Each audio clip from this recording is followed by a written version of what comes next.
Okay, as part of the Holland Park transformation, we are conducting a series of interviews with people who attended the West Ward School that used to be at that site.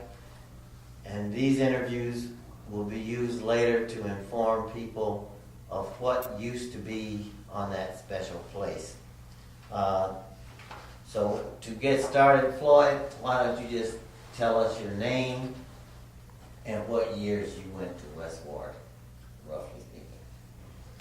My name's Cornelius, and I started West Ward in 1944 to 1950. Did you ever go to any other elementary school or just all West Ward? Well, I started school down south in Macon, Georgia. Okay. And when I got up here, my mother didn't bring me and my other brother Tate's information about our schooling, so Miss Holmes started me back in kindergarten again. Okay. Now, did your family come up because somebody was going to be working here too? My mother came up here looking for work. My father had passed away, so my mother had a sister up here in Albion, Miss Juanita Simmons. Okay. And so we came up and started in 44, started living with her but we soon found our own apartment. All right. So did you have other brothers or sisters attending school with you? Well, me and Tate went to West Ward. My older brothers and sisters, when we got up here, they were already in high school. Okay. Do you recall, like, going to school, did you walk with your brothers and sister, or did you walk with friends or by yourself? I walked with my other brother Tate, and then we would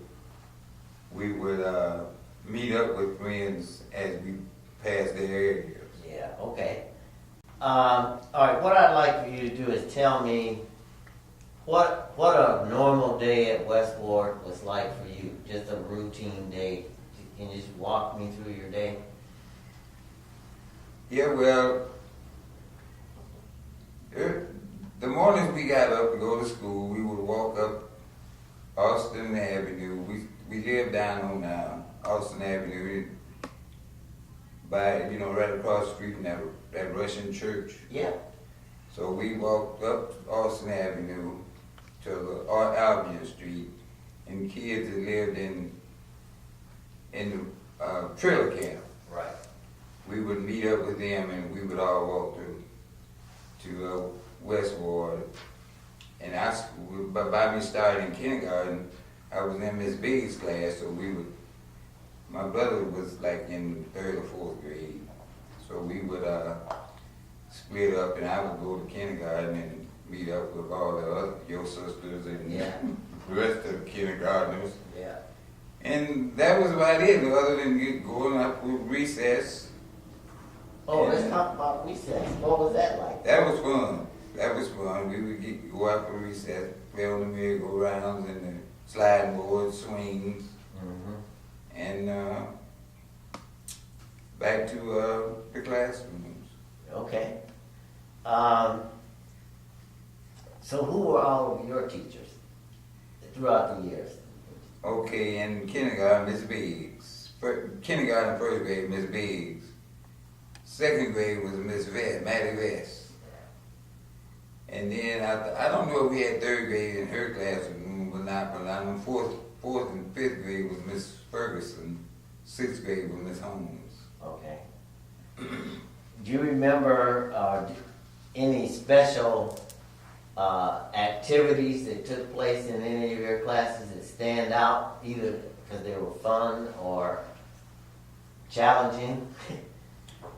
Well, the most fun for me was playing softball against the other grade schools. Now that was the most fun for me after I got in about the 5th grade, 4th and 5th grade. We would play Dalrymple, Austin, and Washington Gardner Junior, grade schools. Yeah. And that was the most fun for me, playing in different other grade schools. Okay.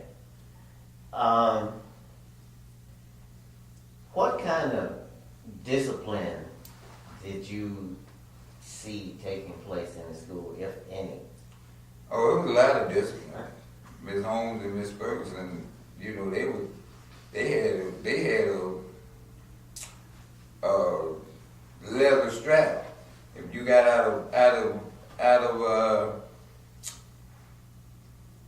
you know, bad, they would take you in that cloakroom and give you a little spanking. Okay. What about, other than your teachers, what about other staff people like the janitors, your substitute teachers, or visiting teachers? Like, do you remember having a music teacher or art teacher that came from the high school to teach? You know, we did. I think had some substitute teachers that came in from the high school, but I can't remember who they were. Mm-hmm. But I know we had every time one of our regular teachers would Miss Lee, Mm-hmm. Mary Lee would come over and sit in for the regular teachers, Okay. and the college would send some guys, some boys out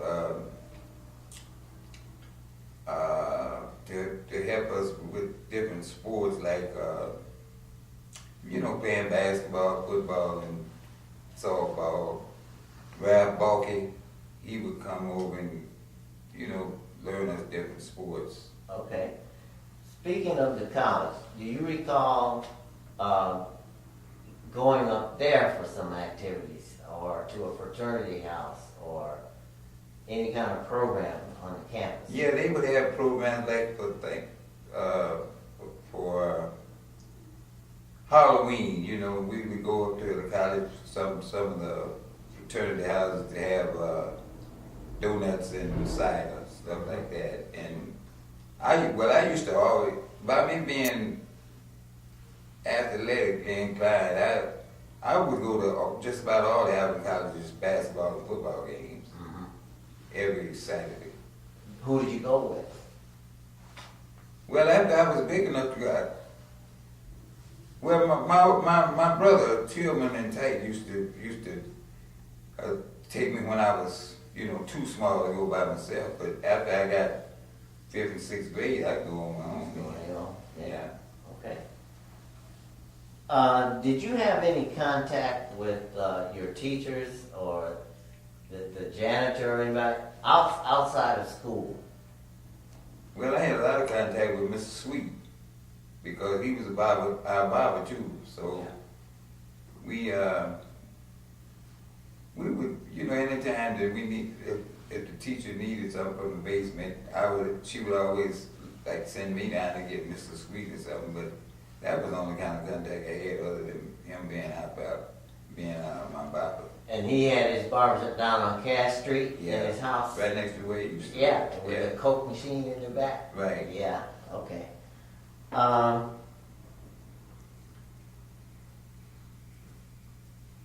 In terms of recess and when you were playing outside, do you remember like smoke or anything from the gale that would bother you at recess? It wouldn't bother me, but you know, you would always smell it. Yeah. You know, I don't.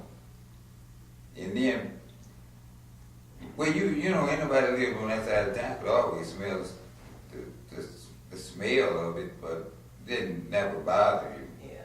When you were walking to school and you had to come past the mountain, Right.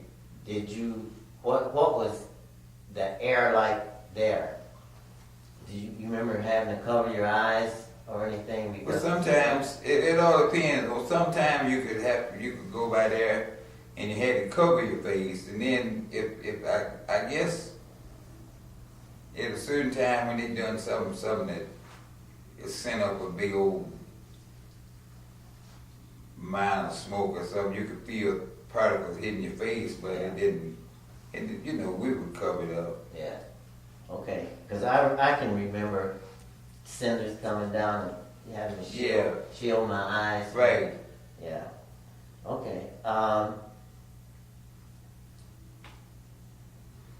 And okay, we talked about the factories. What were conditions like in the school, as far as you remember? Like, was the atmosphere cheerful, or was it gloomy? Was it warm enough? It was cheerful for me because the people that I went that started grade school with me, we were always in the same class, so it was always within school, in the classroom with your friends, and you was always at recess you was with them. So, and then as we all grew up, we still are best of friends. Yeah. In terms of groups, I know there was safety patrol, for example. Yeah.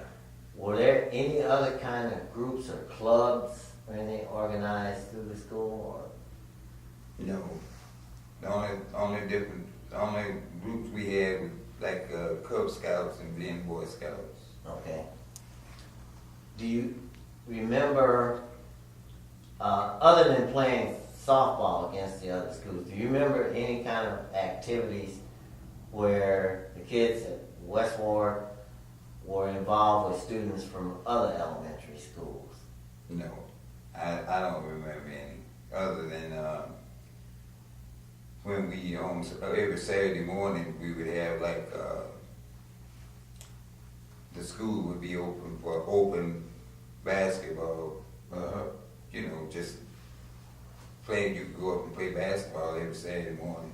Okay. Do you remember when I was there, we had a 5th grade camp that we could go to over near Battle Creek? Do you recall anything like that? No, I can't remember ever going to a camp in Battle Creek. Okay.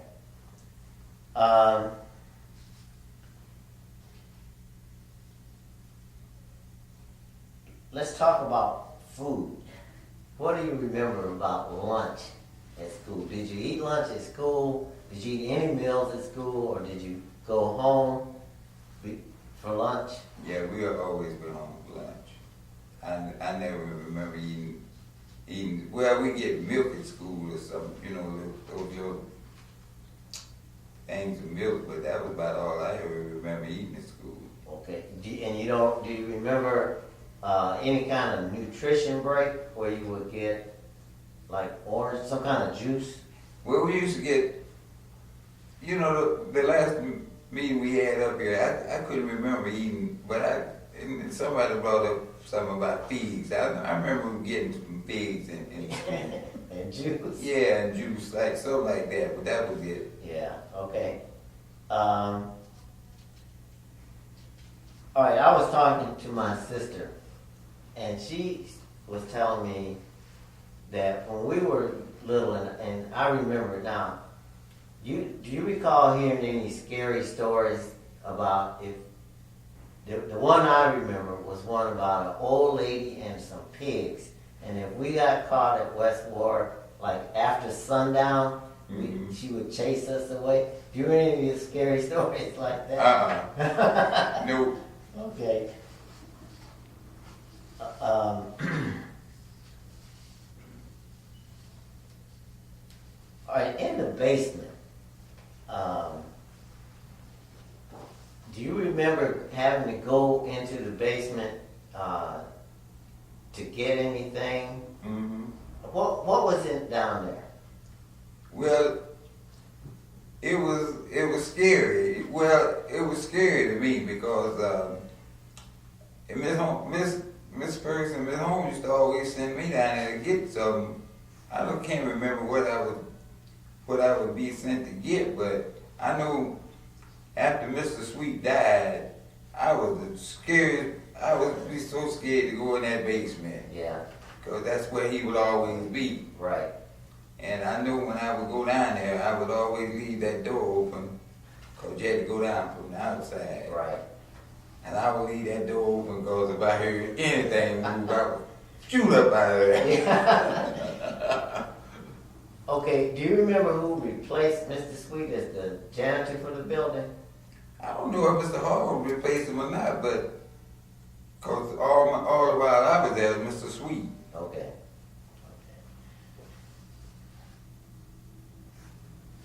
There have been lots of stories from that I've heard as an adult about us receiving secondhand used books as a student at school. Do you remember anything about getting books that came from other schools? I don't remember anything. Like I don't ever remember getting new books. Mm-hmm. Okay. But I remember we having books. Okay. All right, let's talk a little bit about the closing of West Ward.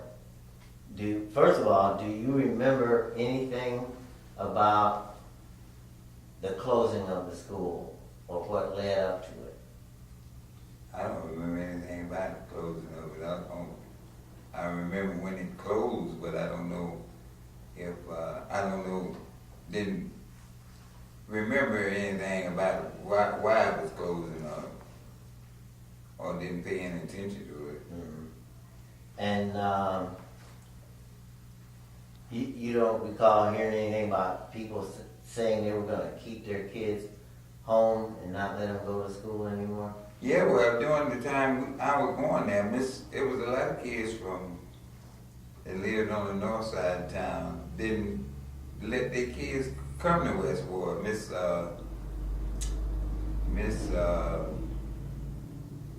Butler, she had a daughter, Joyce Butler, that never went to West Ward because she wasn't going to let her daughter cross the railroad tracks. So she held Joyce out for. I don't think Joyce ever attended West Ward. Okay. I remember that. Do you remember what the concern was about that railroad crossing? I never heard. The only thing that my parents would always talk about was, watch the train. Just be careful. Don't try to outrun the train. Right. You know. So what year did you graduate? Leave Westport? 50. 1950. Okay. When you moved to the junior high, how did you feel about leaving Westport and going to the junior high? Well, that was a good time because it was I was finally getting out of school, and I enjoyed it.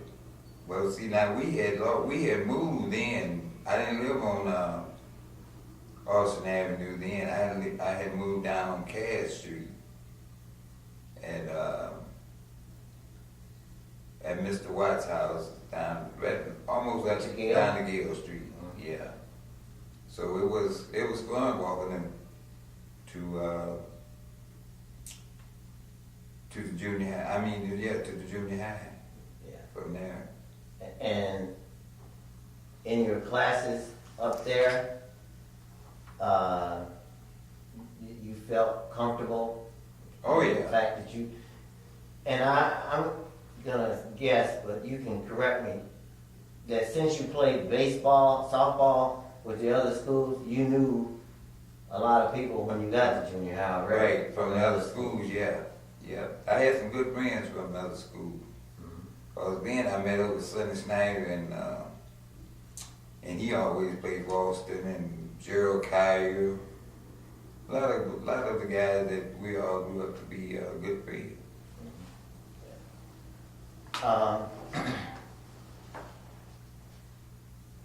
In terms of the classes you took at junior high, did you feel like you were ready for that?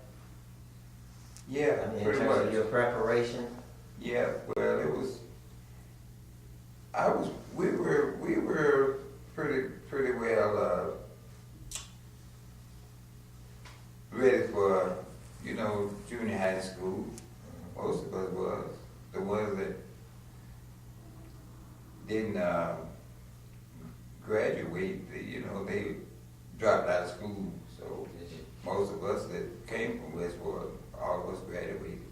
Okay.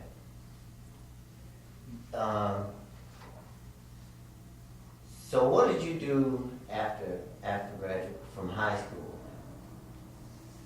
Did you leave Albion or were you always here? I've been always here. I got a job at CORNELIUS in '57. I finished high school '56, and I always had a little part-time job driving truck for Mr. Union's Cleaners for years, for a year, and then delivering groceries for Mr. Pearson, and Bob Pearson. And then I got hired at Corning, so I spent 20 years there till it closed. Okay. Wow. Did you, then what? What after Corning? Then I got hired at McGraw-Edison for about 10 years. Then it closed down. Then I got hired at Manchester Plastics in Homer. Spent about 9 years there, and it closed down. Yeah. So then I retired. Yep. Yeah. So, do you remember for McGraw, about when that was that it closed? 80. I started at McGraw in '77 when Corning shut down, and I started McGraw in about last of '77 or early '78, and it closed down in '80, in the '80s, 80, something like that. Then, yeah. Okay. Then I went to McGraw-Edison. Manchester Plastic, and it shut down, and then that's when I retired. Okay. When you think back on your times at Westport, do you have a memory that's more outstanding of something that took place there than any other?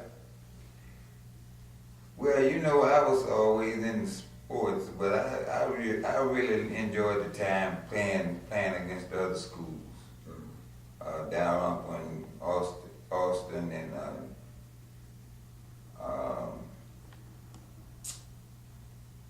Western Gardner.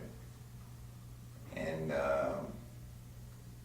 something happened to me during the time that I went to Westport too, when I got blinded in my right eye when Ronnie Gant hit me with a rock in my right eye. So that was a bad time for me. But other than that, I enjoyed all my days at Westport.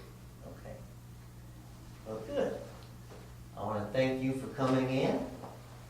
And if there's anything else you want to say that I missed, feel free to add. That's about it. That's about it. Okay. I have a question. Since you were playing softball, what position were you? Pitcher. You're a pitcher. Yeah. And even though that accident happened to your eye, were you able to continue playing ball at junior high and high school? Oh yeah. Yeah. Played 4 years of basketball, and I didn't play 4 years, but I was always on the basketball team and the baseball team. And I was a little guy. I didn't draft football. and then when you went from softball to baseball, were you still a pitcher? Or I was pitcher, catcher, shortstop, different positions. everything? Yeah. Good hitter? Good hitter. Led the Twin Valley in hitting for my junior year in high school, and senior year I made all conference. Back in them days, we didn't make all conference too fast. I have a question. During the time you were growing up, Malibu had teams. Yeah, Did you I played with the hang Malibu around Giants. there? Yeah, played with the Malibu Giants. I couldn't wait to get out of high school to play for the Malibu Giants. Was Mr. Harris in charge For then? man Bill Harris was Yeah. our manager. Yeah. Yeah, And you travel around? traveled around all around Michigan. And we always had a big tournament up north in up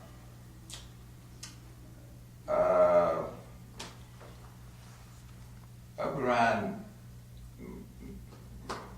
Manistee. Go up there for a big tournament during the July 4th holidays. And how'd you come out in those tournaments? We would always do pretty good. We never did win them though, cause some of them play teams would have major league ball players. They wouldn't be on different teams, but they'd be, had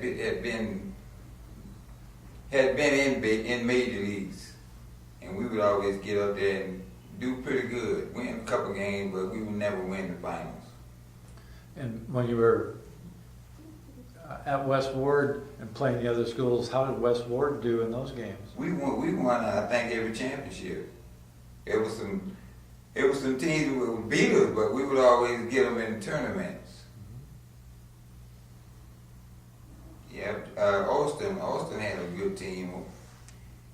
They had mixed players, like mostly white boys, but they always had a couple of colored boys. Who was the hardest pitcher you came up against? Gerald Collier.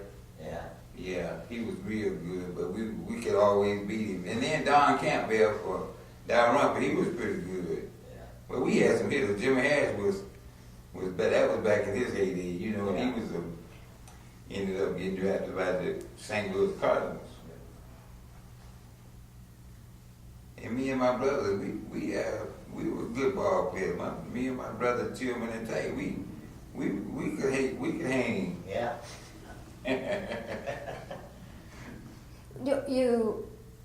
I noticed that most of the teachers at Westward were women. So when you played ball, you must have had coaches that came from somewhere that wasn't with the school particularly. Well, it was mostly the coaches from the college. They would they would be over everything, and we never. Well, older guys like Joe Lee and the older guys would always be up on Westboard helping us out. Yeah. What the ones that came from the college, were they students or were they Students. the Yeah. coaching staff? They were students. Mm-hmm. Especially Ralph Barker, he worked for the city. He ended up getting a job working for the city recreation department. He always helped all of us in different sports. Because he would be up there a lot, all in the summertime. Yeah, Yeah, I remember him. he learned just about all of us how to swim. Yeah. Now, do you remember that there was, I think it was maybe one day a week where you could go up and swim in the high school pool? Yeah. And on a Saturday mornings you could swim in the high school pool if you either play basketball or swim. Mm-hmm. Yep. And then we had swimming every day in school though, and in gym class. Oh, at junior high. Yeah. Yeah. When you were in elementary, do you remember that we could go to the Masonic Temple downstairs and you could shoot pool? Oh, yeah. And ping pong. Ping pong. Yep. And they teach crafts every now and then, teach you how to braid those little lanyards and things. You're right. I used to stay down to the Masonic Temple. Masonic Temple Yeah. every day. Yep. Yeah. That was fun. Yeah. I remember that too. Yeah. Were there other places for kids together in those years? It was a gym. It used to be a gym, if I'm not mistaken, right over there in that parking lot. It was a gym, small gym, where we used to go and play basketball right over there, across the street. I can't remember. It wasn't a big gym, but On Erie Street? right here on this street, where them cars parked, it was a gym over there somewhere. I can remember it was a little gym right across the street. Was it a YMCA? I don't know if it was a YMCA or not, but it wasn't a big building, but it was a gym over there, if I'm not mistaken. Cause my older brother Tillman used to bring me down there on a Saturday with them. On some Saturdays. It wasn't open like every day, every Saturday. But it was if I'm not mistaken, it was right over there in that parking lot. Was there a place somewhere where people did boxing? Most of the boxing was at the high school. Ira Miller, you know, he was one of the best boxers in the state, and him and Ed Zagrimba and the Locke brothers, Cornelius brothers, and you know, Alvin was big in boxing back then, but I don't know if I think most of the boxing that they practiced at was at the high school.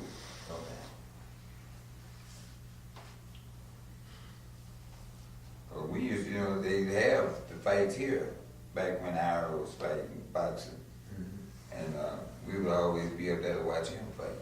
Right. How was Corning Glass as a place to work?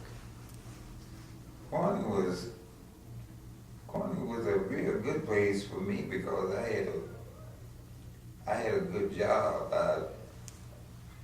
It didn't pay much money per hour, but I worked in the ceiling department where you could piecework and you could make pretty good money. And so it was always a good place for me to work. I really hate to see it closed down. When you were working there, was Donnie Wilson working there at that time or not? Donnie got hired there after he got out of school, I guess, but I didn't get to work with him too much. Well, it sounds like he was in a different department. He didn't work in my department. Yeah, because he talks about being lowered down inside something that was real hot, and they could work only so many minutes. So many minutes, yeah. He was take them out. And, he was upstairs on takeout. Yeah. It was called the 80. You go down in some steps, and that glass would pop down and spin around like that, and then pop up, and you had to be there to grab it. Yeah. And it was hot. Yeah, he said, I forgot how many minutes. I think you worked 30 on, 30 off. Yeah, because It wasn't. You couldn't stay down there 30 minutes. Yeah. And how about McGraw? What was that like? McGraw was a piece of cake. That was like, didn't hardly, it wasn't many men working at McGraw, just a lot of good ladies. And Corning was mostly a women factory. Because the pig, you know, it was a lot of men worked there, but it was mostly women. Because Corning didn't pay much money. I think when I started Corning, we were making $1.73 an hour. Wow. And it got up to about $8 or $9 before it closed down, but we didn't make much money unless you got in the ceiling department, and it was rough to get in there because most of the older guys worked there, and they wasn't gonna leave that. When you were making $1.70 something an hour, you remember what years? That was 57. 57. Yeah, because that's when I started. I started out making $1.73 an hour, something like that. And when I left there in 77, we was only making $8 or $9. Wow. Did they ever have a union? Yeah, they had union. Yeah. Now, where did your brothers work at the Malibu or Gale or My brother Tillman worked at Brooks, Brooks? Yeah. and Tate, he worked at the Malvern. Well, he started at Corning, but the Malvern called him to work, so he went to took the job at the Malvern. Then he worked there till it closed, I guess. But then he got a job up at General Motors in Kalamazoo. So he left there and went up there. And Tillman, he worked at Brooks until he got the job at the Recreation Director. Yeah. Because Brooks must have closed, what, early 80s? something like that. I don't remember. I think it was shortly after I came here. Mid 80s. Yeah, mid-80s, yeah. I never did go looking for jobs at Brooks in the Mountains because them was some hard jobs. Yeah, and dirty. Dirty jobs. Yeah. They had senior field trip day down at the map for all the seniors. Yeah. Go through there and show you, you see all that hard work. Y'all want this. So I didn't even try to get a job with the Mountain. I was playing with the Mountain Giants. And I never went there looking for a job. Because I was a small man. I wasn't going. My brother always told me I was too little working Brooks. So I didn't even try that. I recently was at a session with Bill Dobbins of Castor Concepts, and his dad was a big Malibu man, and his dad always said that you either love the foundry or you hated the foundry. No in between. Yeah. Right. Well, This was a great that's session. good. Yeah. I appreciate you coming in.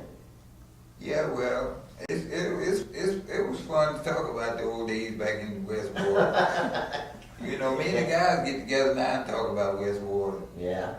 Walt Crum, one of my best friends, he's over in nursing home over in Jackson. Mm-hmm. And I go see him quite a bit. And we talk about Westport. I was telling him myself, I wish you was able to go, because you could go to that meeting with me, and we could tell him about our days in Westport. And he was one of the best athletes ever come out of there. Yeah. Yeah, I didn't realize till I called her that Ruby, Yeah. she didn't go to Westport. No. Yeah. Well, she lived on Chestnut Street now. I never did know how them rules, how the district got that so messed up. Yeah. Now we live way down on Austin Avenue, across the street from that Russian church, and Gerald Kai and them lived further down than we did. They went to Austin, but we went to Westward. Yeah. And I could in Westward, the kids on Chestnut Street went to Austin, and we had to go past to West, Yeah. Chestnut Street to get to Westward. Yeah. And I said, how this district, we got to go to Westport and they going to Austin. Yeah.